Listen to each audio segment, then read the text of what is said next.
Anyway,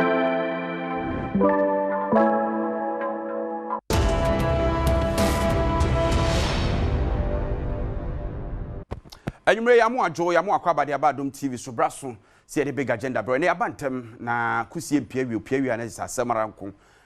Chief Justice of the Republic, a fede, neto, and ye Eddie Fracunia, so anasi a train neto acunia, said the trinier ebecano, na unim se na petition, edda o mampeni enim na said the article 146 ne echeno, na also mampeni edde mabibe ku 24. Na wo edusu no se bibi wom also mampani pa bedwako no mo hwe bibi kro ne wom no se enyina so betima me yi no a abedwako na ye nhwemu na petition mako miensa ne mu baako ho anu yie na aba ne ya o mampani hwe die wom ne di abedwako no eka no wogina so e de yi ma me Gertrude Torkornoo ne to akonwa se Chief Justice wo mamu ni benyanto ase adusu nsem no mu yie pa ye ne mranim fo bedi nkomo na ya hwe anyebia na etwase yi no ana se bibi wom na a good president in asete and I say bad president and ye said ye tibia and nkomo ebe yi sade no e de apie from na say am for je big agenda ne you don hwere ba ko mu anti be di nkomo pa ye ba sisia.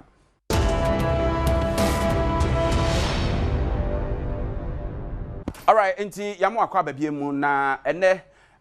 ye opening kese pa wo ye nchen obeboa ye na sansemi ye rewrem sanso no right from the word go right from the petition no and what follow opening editor in chief edema adomonline.com no answer any programs manager ma Adom FM na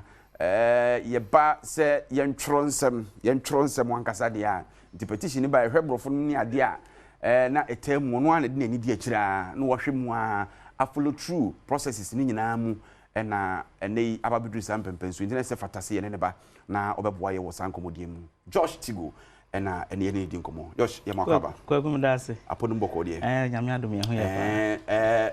ye say ejebo ze na ejeba mpade ene eje nya bedru yes Chief Justice ye yine to akonwa ye kwa kunya wo hu ni se ebechi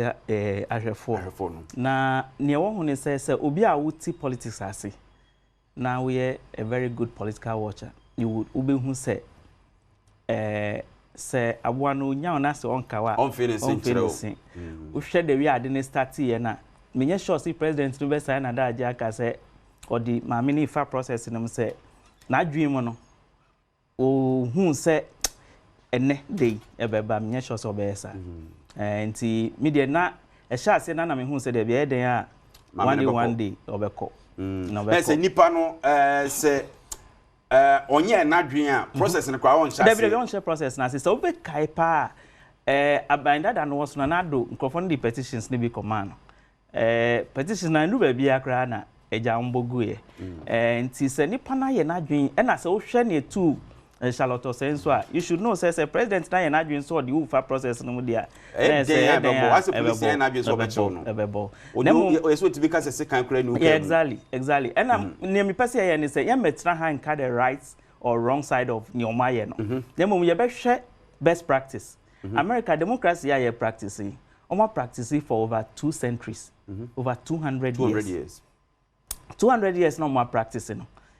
emreba mu a e be kire tiefo omo no Chief Justice ni Supreme Court justices no omo the same kind of conditions of service na in the over 200 years no the whole of the United States it was only in 1804 and omo ya attempt to say omo yi Supreme Court judge biedi na grounds omo dey call Supreme Court omo dey call in fact omo process ni say House of Representatives no betimi impeach you but omo share process na say Jesus Senate ebetu so abagitum na in 1804 no mo free justice bi omo free no Samuel Chase omo ya omadwen say House of Rep for no esi odi asem bi na omo feel say odi bias any di asem no ti omo ya attempt tank omo yi na to nchen omo share process na say no edu Senate no mo bogu ye and for 200 years of the United States history of democratic practice no omunyi Supreme Court judge biedi na akokasa omakoyi Chief Justice Krampoedi and no omo yesua womo no e was say in fact in the United States of America so obey Supreme Court judge and I say Chief Justice said dia if I'm conditioning is such that this any panel resign and I see you and I say a bedding and I say be impeachment. But even though those processes no why I say I'm taking one advantage, you know, and American for over 200 years, it been succeeded. It's yeah, no, you were one quenya. And now you are free, near me and free. Now you're 200. Exactly. Now me feel say, and American say, adding because yeah. On say there producers and project a statement free about her buy for a chief justice removal no while sir just the for there kind of precedent no kwaku ne mini we wa he president ni bia na yes set no ne ye na ha ochina ye ni ho na so obi ba camera for be kire no set na ha sound for be ka see yes director be ka see yes ni na president na obi ba wo kire wo de ayi bibi I think say ya bie ekwan bia to ho ama wo hwe ne tu ma Charlotte ni ene asia I think say yes set very bad democratic president na ebeya anka this is an opportunity for the Constitutional Review Committee to say baby ayedu no yen starting on a clean slate na yen fa yen nyemra such that the power to remove no yen fa share a few people in some. You can share the people's representative in some. I think says Anna was here. Among Phoebe said they walk in for say you see there be a floodgates no. Into Abia the next Chief Justice na Obepano. Exactly. Say Niti and Kwanku ye bia about for Phoebe Subano Babeto ne pe ne say ne braswan no. Say wabani trimu say menso metriadi obia yeso ka na ekwakoye saboni. Some make say yeru ha ya no bi question na obi say na mama je mensa to hoye de say de ekeka kone de ultimu say ekeka bot na family say utie pronouncements ni bi enkomodi akoso no enkomodi akoso from very senior people omo NDC party no ma anhwa ye fi Gertrude Torkornoo so ono is likely to be next. Okay, ma yen kotie ma me Gertrude Torkornoo ebra sa petition koye na yeto nsafre no ba ko mienu ono friends entwefo church nsem bi mu kire no niema bi a ofo se na entwa yie sa abre no ne nsem de to nsentwefo anim no yenkonko tie kakra bi na yeba bibie nsem no. In the second allegation, Mr. Ofori accuses me of transferring a case related to the first one so that to the new judge who took over his case, after a petition had been sent to me to have the two cases heard together. Any lawyer or registrar could have informed him that it is a policy written into the rules of court to have cases between the same parties involving the same issue to be heard by one judge,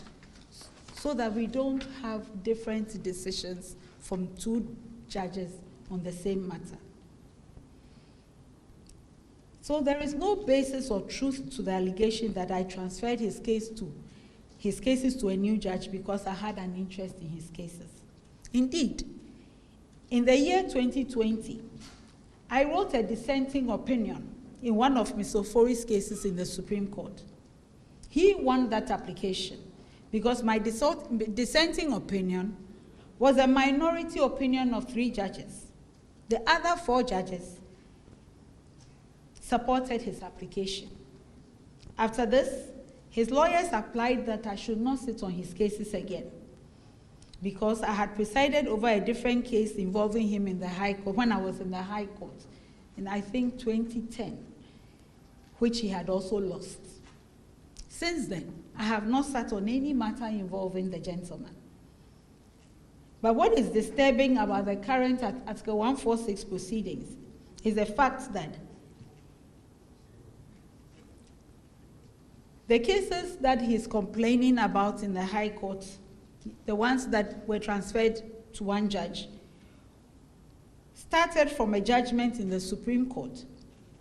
written by His Lordship Justice Poaman in favor of Daniel Ofori. How can Justice Poaman... Eti, ma me Gertrude Torkornoo, in the heat of the events, no, ena odi sanse mu betudwa ebinom efel say sabre no a petition ne bae no ase opepre ne hododo ase no wa aggressive ase na say the person reacting ni ade no na wo se nka onya to boase kakra minim say we share the same opinion. We share the same opinion.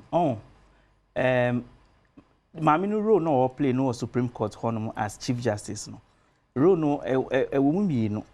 Apart from so ye judge ultimate transfer so cancel no. Was I administrative head of the judiciary. In other words, bia onye judge anka yemfa ne say corporate body corporate bia and as a company bia ke bia o CEO of the company. Na usha best practice ni sound judgment say we are head of an institution as asamba see we are guided about the things I also can nema also can because say u pro hu ko kan sam bi na say nyame adom na say asem no ba na say na say na de ti hei ba na nka ye ka say ne hu son a bia osan ko tena honum say o injure the reputation exactly of a institution. And to me jitum say ni role no or play no nanka enstese wutimi ekika nsam ni bi o kan ye no nemo on we nipa na nipa de se wan ka wasam a amanfo be kan ma enti be o se o kirikiri ma bi mu but again no o se wo hwe be a wo adwuma mu a wo ni obi di adwuma niema asi obetimi aye no anase niema obi a oye or managerial level and also even only line manager level ko betimi awase o betimi aye no e bia see o no ntimi nyesa aha ye wa hei be bia me ni obedidi no kwesi dwumu ni di o aha nti ni ma ne bebre o hono mu a e wo se wo ma sound judgment kom e bia o ma ni emotions ne kom too much aha because some ni bia o kan aye no o kaya o kan some fa be bia na ye try ane na sefo o hwe mu a nka ehu nhyedan hia sa because se obi dwen ho pa na obeka si ene oya oyi hyewu mu enti ni ma ne bi kra ye accuse wo se waye no e bia sa oya wo nti ma wo ye sa ne ma na mpa e bi so anenye sa na tie ha enti ordinary dey na ka quickly my informer for fast short presentation when said the na President Mahama officially Chief Justice Gertrude Torkornoo e no every ho na yenkwa anim quickly na yenhwe eti official removal no information na 6 months legal banter between the government and Justice Torkornoo say Drew Babia and same was on TSC no the court na Attorney General ko no mako defend it be we actually no nyasa ko back to the committee and ye we say na back to factory settings na ba na that decision we under article 146 of the 1992 constitution na hona omampani ahoden a odi tu sa na mo we nyina egina e wo mranum is rooted in the law and as the constitution of the republic nti nye bibia wakase yechim obi nsa ato nachi yechim kura de mra na echimu nti ukomre mu a de eka nyina no ewo nyina so wo mra nim 83 petitions na omo file against Justice Torkornoo ewo January afi mu aban ne take over officer no na sa 3 petitions no eba na petition no allege incompetence na misconduct afi o kiremu a as a money laundering bi sika bi a sabio yede efa ka ne chichi kwan so free o ma bi mu ekọ ma bi mu no no ne money laundering no eno no so ho asem ewo mu petitions no Ayamga Yakubu Akologo and afei Daniel Ofori ene the Shining Stars of Ghana first 2 petitioners no private citizens and third petitioner no enso political activist enti ma yekwa homa so na ye ne lawyer John Agbote eni nkomo kakra mfa de aban lawyer adwuma wo tie nka ye mo adwuma akwaba me di so o menya abama me di so ho ye na me adom me ho ye na mo so e yenso ye ho ye pa Ebenezer the article 146 e de ababedro ni Justice Gertrude Torkornoo se me ka say de onye Chief Justice biem wo as a lawyer di kan onisia comment kra about that process ni ba bia babewie et say yo me ga say me chia ahwefo nyina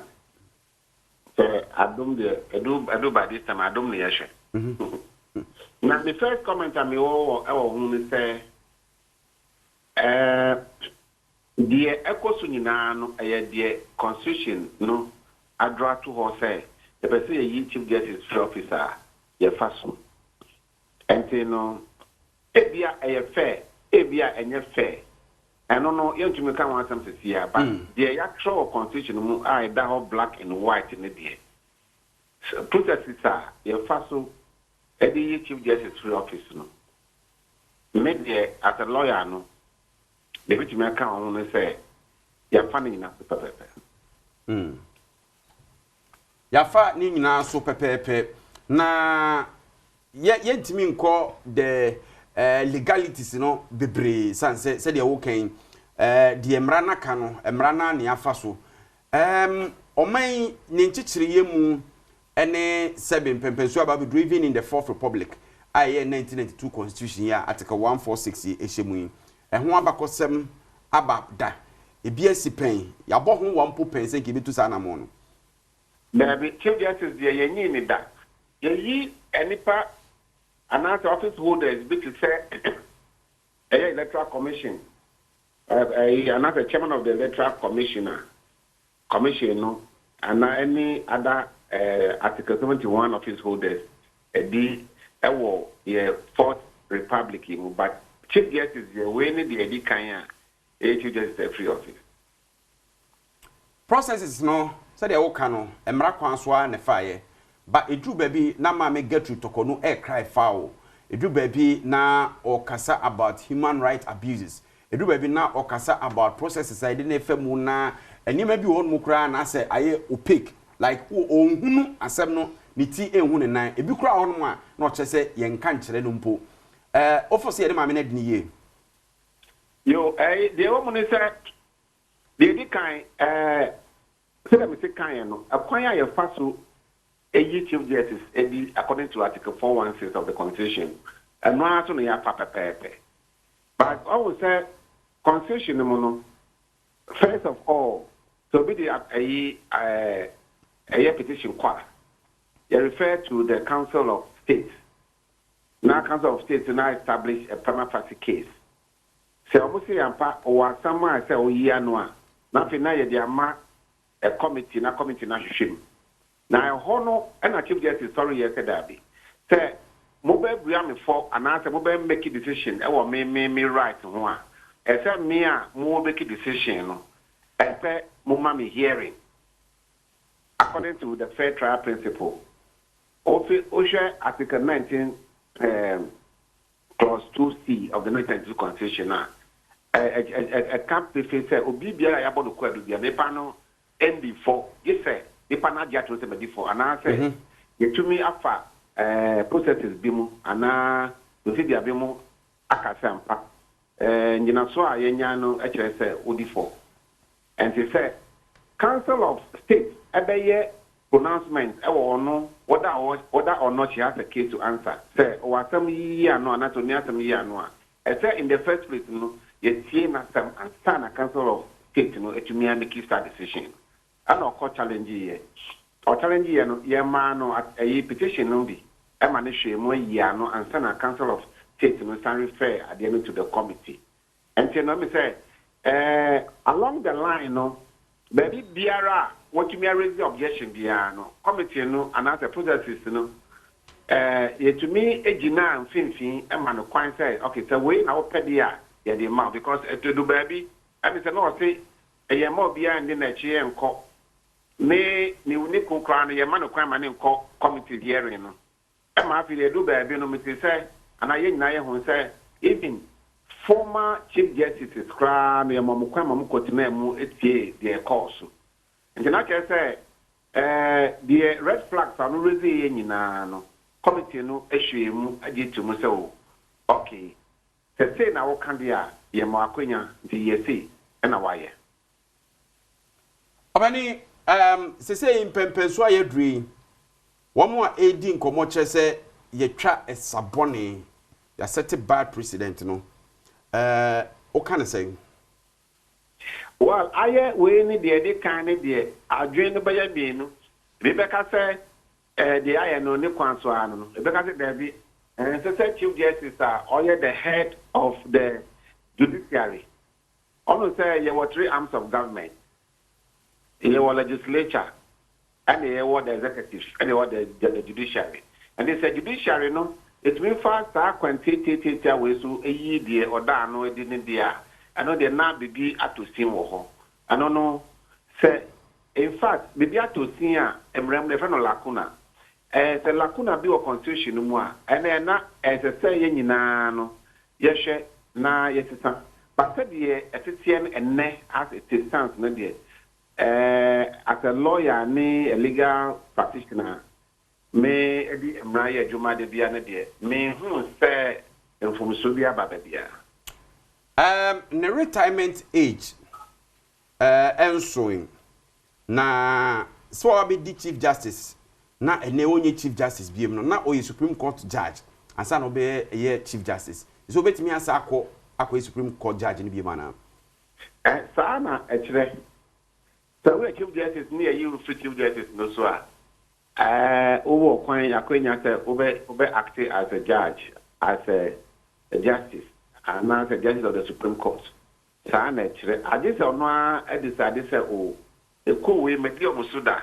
enne se si memra be hye de omedi omusuda no obi ase dia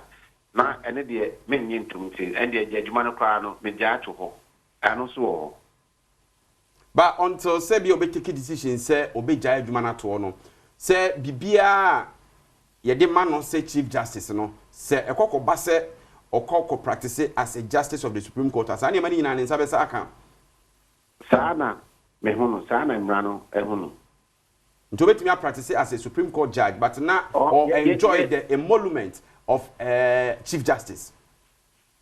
nabi ye nyi no free ho as a Supreme Court judge ye no free ho as the chief justice of Ghana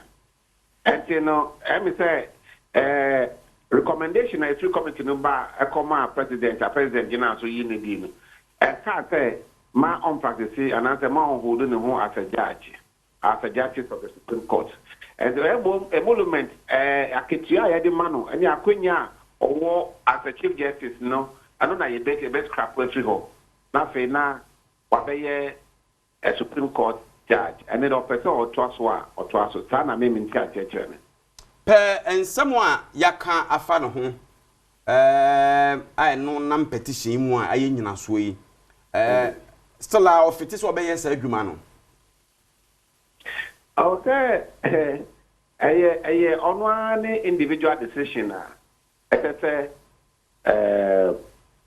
o make enye lawyer wadam enye se ono be decide so be ya na se onye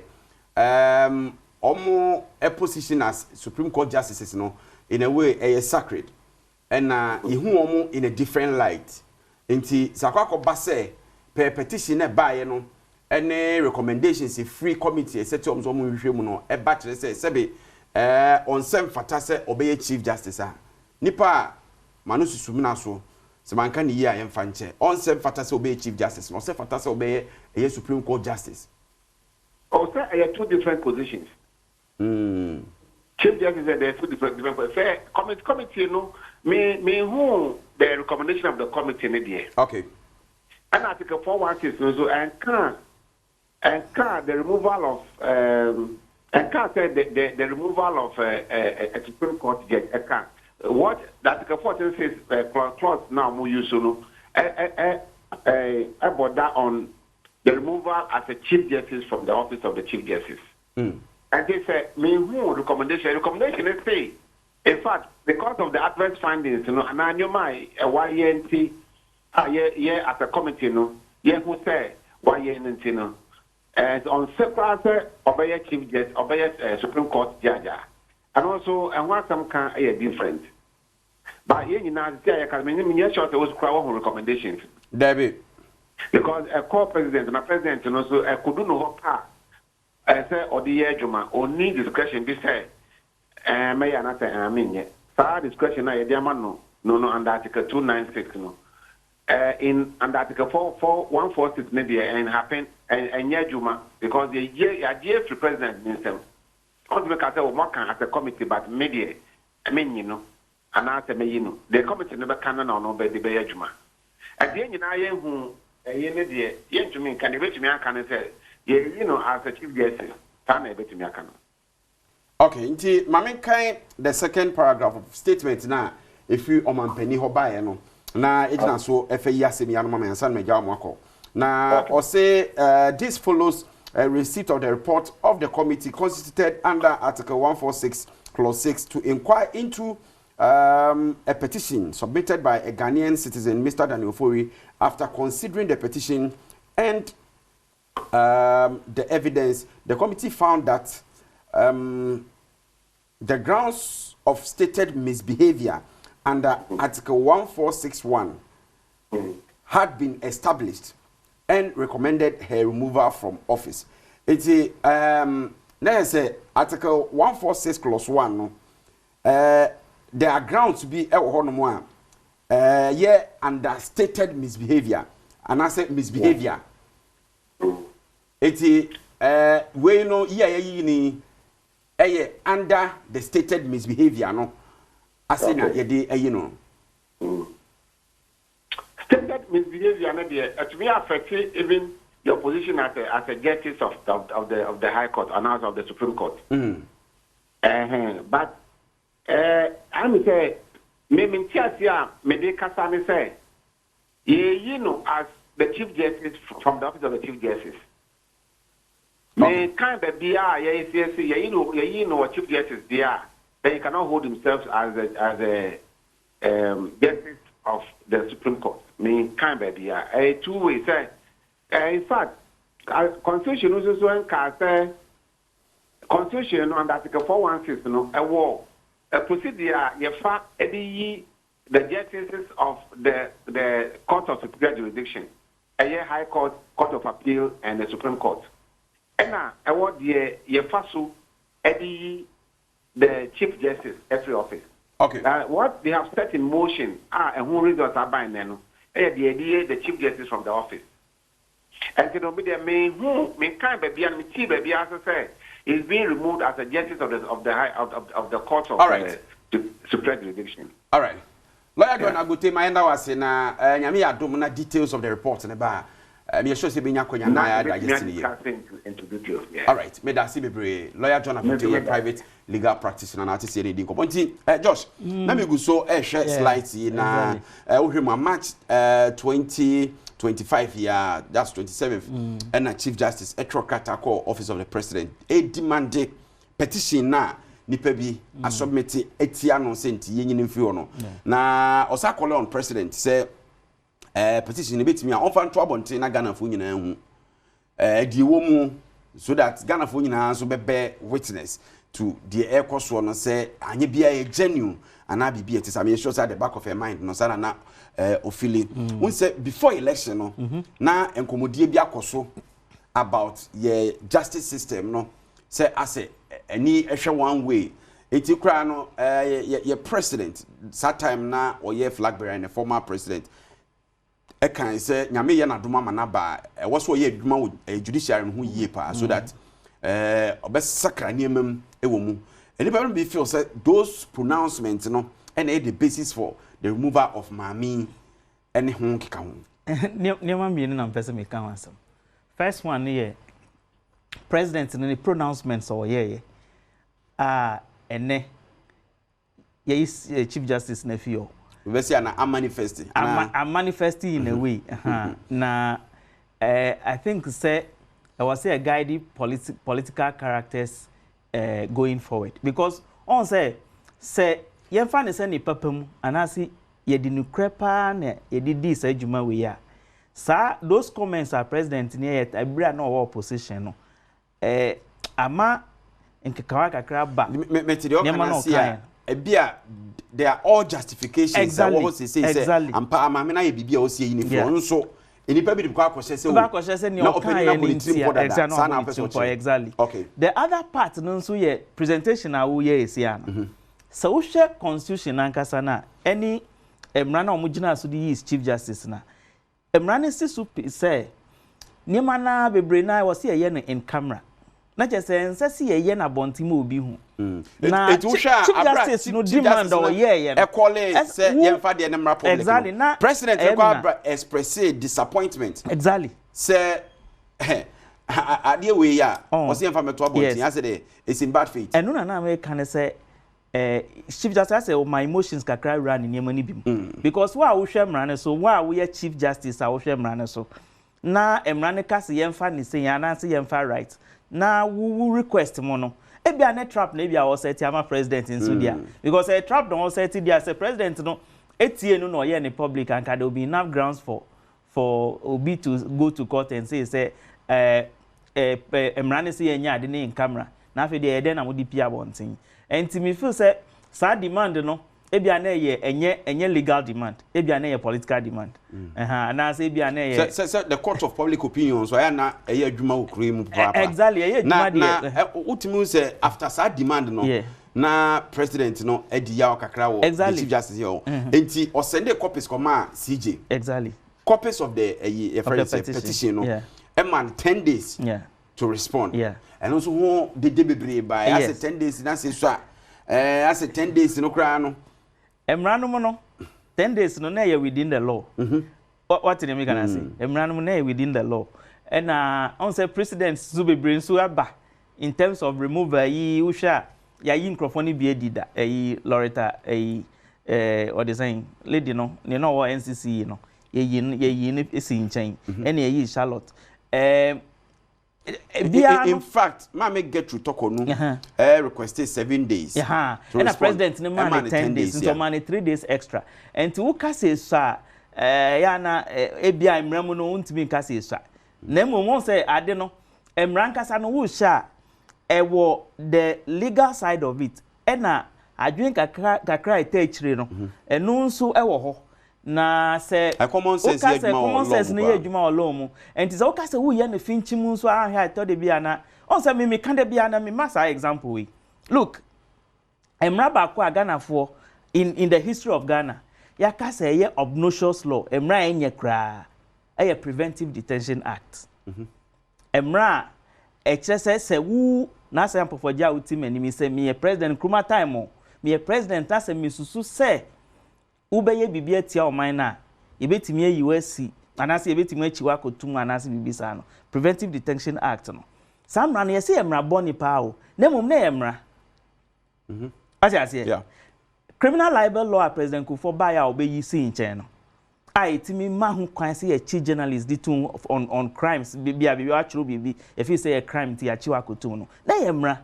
emra ye de adi nkrofo nso yesi emra boni enti enye emra bia nso na emra papa o that you kase wo ba ex president and as who your state authority na say wo de wo say emra no me de be adwuma finchim na say onfa nyansa ya kran to emra no ho a na ye say wo ya aye Matias ye ba exactly na ye mama mfo ntiase say we no say de kan say emra no ehun tete ho ne ade bebre wo enti obe point accusing figures enkanka omo a ewo the other side I feel say eniama anko yie was a removal e ho na ne Council of State so ensa ewo mu kakra because on the 17th April 2025 ya Council of State control sadie petition so aba as to say ye be establish a premier face ana say be ka say asem no wo nyina so be o say hwehwem ana say ni nyina so no nipa mefa say aduasa ba ko na koto aba no emu aduasa agi tu mu say asem no e wo nyina so wo say ye hwehwem ene mu ba ko pe ena che say atuti a say wo we de enya asem bia nti 31 vote establish a prima facie case against the Chief Justice there no na all members with the exception of a former Chief Justice Sofia Kufu eto aba ono kra 120 ya ono twene hu fi otwene hu ne free mu nti na say meti say okoka former Chief Justices bi hu say omo pese omo hwe say omo be ye hu bibi omo kan bibi dia man because now feel say at the time I to aba no wafane ho anshim yeah eti say me ka say de Mama Torkornoo obi be sia na oye gona ehifa na ye gina sisi ye because utie Mama Torkornoo ne nsem na no keka na nipa ye pa wo mo say omo ntena bedwakuo no so ankasa no issues one bruni wo word bi slander yes ofo say obi benya na nko yi ne to akonya na no mum ne te ho what you say yes papa yeah in fact me can say me can say me see the biggest beneficiary of process say basi ye mamine dia the biggest beneficiary of that process of that outcome no e nipa na odi eyi nanim odi committee nanim which you say send me wa he ever say me justice poama asem na okay exactly me ni hona say wu na ba be di ma dia send you say ye me see nchen it is to your advantage and say pe wo de wunim no say no ono ne the next in line oh yes of course I mean so onye next in line cry why acting no there be acting ye bafo boni yeah acting ye bafo boni oh okay so bafo boni na appointee nipa omo exactly now hwen so and this one I'm not trying to scandalize the court me say one and yes me can dia book court na nim tia na mum ne wo ho ne say so we are some committee me establish asem na pass nyini free wa the all act obekọ so act copy time chief justice no ni role ne say administratively ne say obi be can say mami your the cases or the court nyina about say we feel say there is an injustice na say fu nyina no say judge be better asem no so the papa ya wa act ya on na appoint nipa no na appoint nipa no so ko so na mama na kodi fo exactly na mo no mintimi nka senso e omfum so sa na mra na hyehye no sa na law ne tie it's written in black and white exactly untimi na emom na mama nka be kakra no me madwen mu no I think the constitution and Kasano has not been fair with the way process on Mudia to they've not been very fair with the process. Unim, who share the way Supreme Court justice as appointed on the court Supreme Court now. The people's representative near involved. And it's a nominations nearby. Ni panoco parliament. Emma parliament to turn and yeah. And son now imagine to Musi on Supreme Court judge. And then same process will not be outlined for and as will not be laid out for say why Chief Justice I feel say why be I PCA you know. And was say at least somewhere along the line the people's representative must be involved. I've just been informed by our senior editor, AC Ohene, say during the time of Dr. Hilal Liman, Chief Justice Fred Kwesi Apalu, exactly. Say President Liman wanted to sack him, and I mean, kind of say remove him, but I don't know if he and to me and say there've been an attempt before. Okay. Oh, share US examples now, me there's been attempts near the Beba. Nemo usher democratic processes across the world. Adia your friend check and balances on here. Check and balance nature say o the rural government mudia ni mamemfa Dr. Bernard Tutubu. Okay, very good. Na ne field pa no. Doc, nyumre mo adwum akwa o. Mejonana. Migiri so ho ye. Yo adwum ye ho ye. Amemwo mu o kire mu nimdia ni amanyose mu no. Fa ne gina sisi ya Sabra Chief Justice. Ye yi ne to akonwan. Yo, ana mama chanchi of the menchia waduma yefo ne wakifo. But here, nipa na was to be a more discussion. Just to go, yeah. Okay. Yo, I'm saying, I said we are ready. You know, yes, I say now you say, we are there. The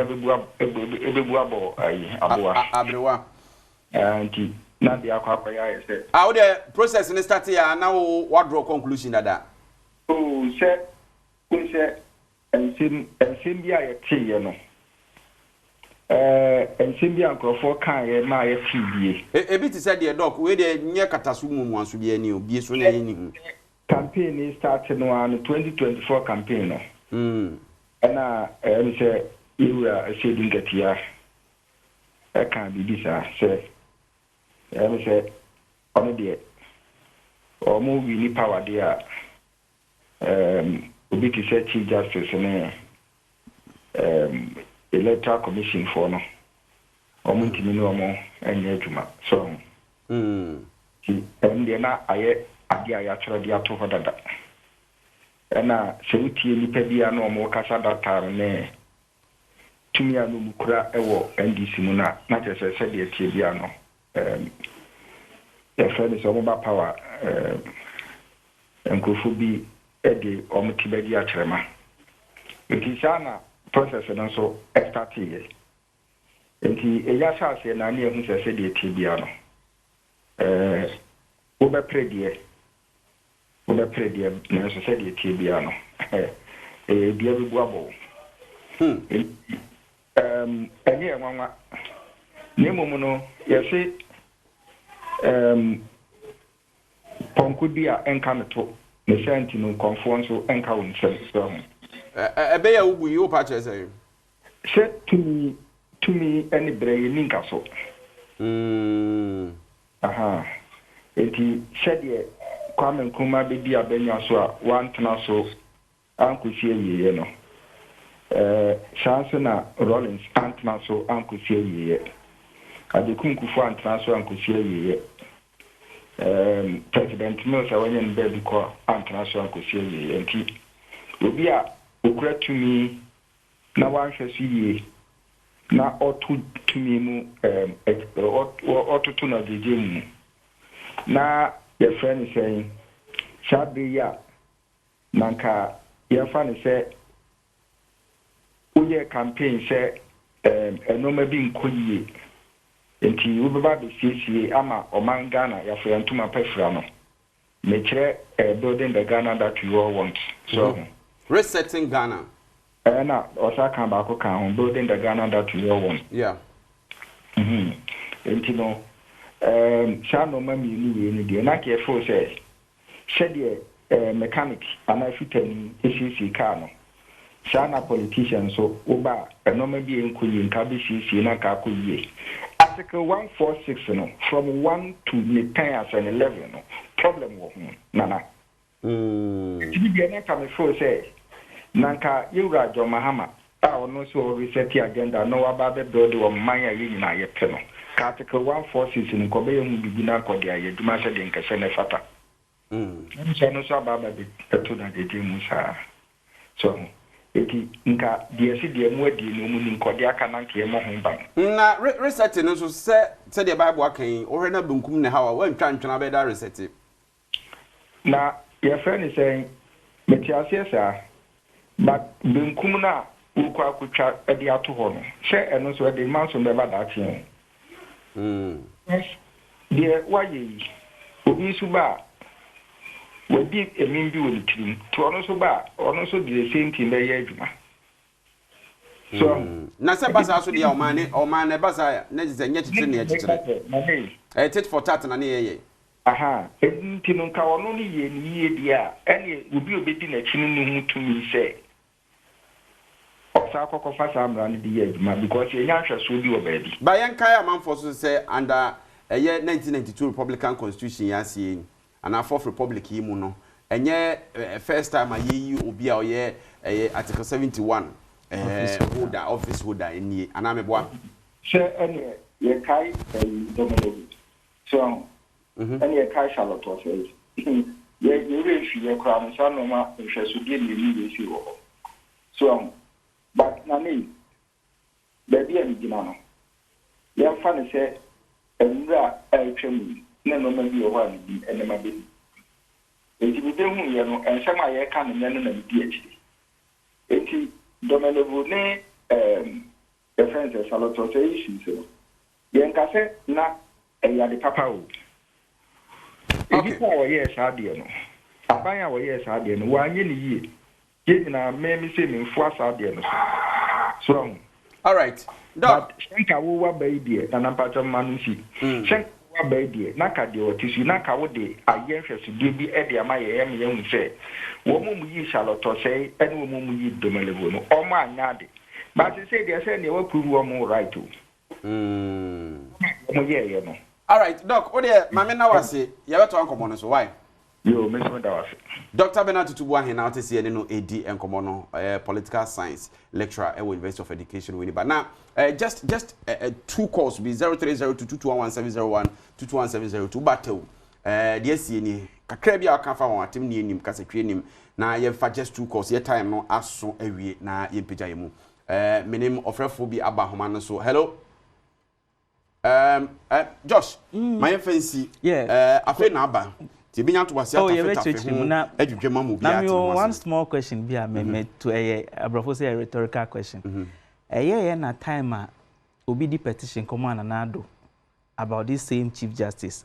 And anado di far process no ma and can be do her. It depending on petition call depending on petition crow ena sabe yesi de okra hu obu na ni tie krama hu na oposo obia wo se de ohwe na asem nti ye fa konkon ho ye na George Tigo ase programs manager for Adom FM and editor in chief de ma adomonline.com ye fam na ase ampo for je kai se wo chena akotia by election no ma me mfa mens menye obi wa man so hello me pa cho ho na me ne ka say me pa say fe me fenya ko ka say free kumasi efi atew maintiu me pa cho ye ga na ekoidie ye mfani mfu edie ni ma enim so mo wonim dia kese akese eduma bi no mbaka ka nsem bia aya na ha adwene ye tie o mu a aya na ma yakomatu enya ma na ye se research agenda se bibi wo ho na senya se ye yi film na be ye ya ye tiri nyi film ana ya na pese mi hu no okay yada say ye brand nti fancy ye fam na na se ampo for nyame adoma wo chene be session of big agenda so